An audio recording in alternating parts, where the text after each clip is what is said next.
Mayong buntag mga bata, ana kita sa ato ikaupat ka adlaw, sa ato ikaduha nga semana. Nalingaw ba kamo sa inyong mga gipangbuhat sa mga nilabay nga mga adlaw? Maayo kaayo kay nalingaw kamo. Nalingaw usab ako nga naglantaw sa inyong mga nindot nga mga output. Hawd naman di ay ang akong mga estudyante. Karong adlaw, bago na sad ang atong pagkatunan. Andam na ba kamo? Andam na. Kay kamo andam naman. Tara, magsugod na kita. Apan bago kini nato sugdan. Sama kaniadto, gihangyo po ang tanan sa pagtindog. Aron kita sa pagsayaw ug pagkanta uban ni Teacher Joven. Tara, manganta na kita.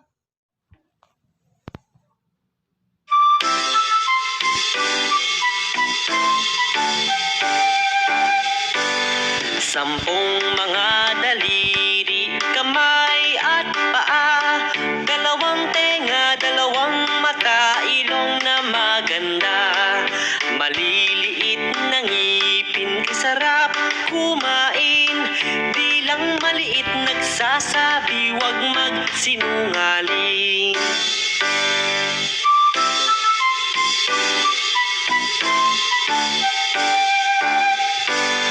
Sampung mga daliri, kamay at paa, dalawang tenga, dalawang mata, ilong na maganda, maliliit na ngipin, sarap kumain, bilang maliit nagsasabi, wag magsinungaling.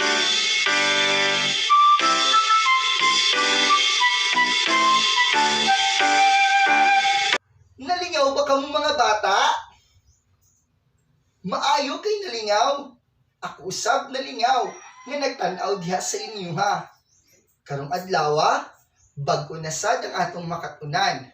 Kung kagahapon atong gikatunan ang pagsulat sa dako nga letrang I ug gamay nga letrang I.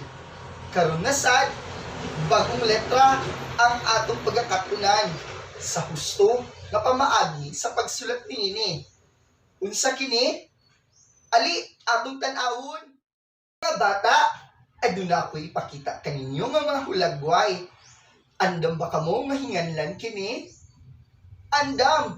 Og karong andam na, sige daw, atong hinganlan kini nga mga larawan. Unsa gani ang ngalan ni ini nga larawan? Gusto, kana usa ka ospital. Unsa gani kini nga larawan? Husto, kani mao ang obispo. Unsa gani kini nga larawan? Husto, kini mao ang okra. Unsa gani kini nga larawan? Husto, kini mao ang orasan. Mao kini nga mga pulong kung inyong nabantayan, unsa gani nga letra nagsugod ang ilang mga pulong? Husto, nagsugod kini sa letrang O.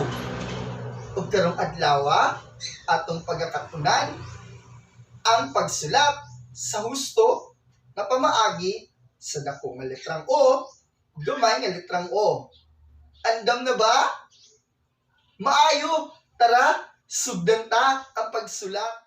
Mao kini ang letrang O, sugdan ta sa pagsulat diha sa dako nga letrang O. Sa hustong pamaagi niini, magsugod kita sa taas ug maghimo kita og dako malingin sumala sa imong nakita. Usbon ta, magsugod kita diha sa taas ug ato ang himuon ang dako malingin sama sa imong nakita. Sige daw, kamo na lang. Husto, karon sulayan ta ang gamay nga letrang O. Sa pagsugod sa gamay nga letrang O, magsugod kita diha sa tunga ug mohimo kita og gamay nga lingin. Nakuha, usbon ta, magsugod kita sa tunga ug maghimo kita og gamay nga lingin. Sige daw, kamo na lang mga bata.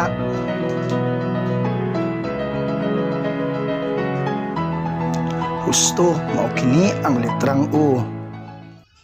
Nakakaton ba kita mga bata? Maayo kay nakakaton gayud ka mga hawd gayud kining akong mga estudyante karong adlaw diha natapos ang atong panagtuon. Nang hinaot ako nga nahibal-an ninyo ang gusto nga pamaagi sa pagsulat sa dako nga letrang O o gamay nga letrang O. Sama kaniadto diha sa inyong papel or notebook. Punon ninyo kini ang usa ka pahina sa pagsulat sa husto nga dako nga letrang O o gamay nga letrang O. Ug isend ni mama ug ni papa ang inyong output diha sa akong Facebook account. Daghang salamat mga bata sa sunod adlaw na sad nga atong panagkita. Moingon si Teacher Joven karong adlaw. Ug bye-bye ug God bless you.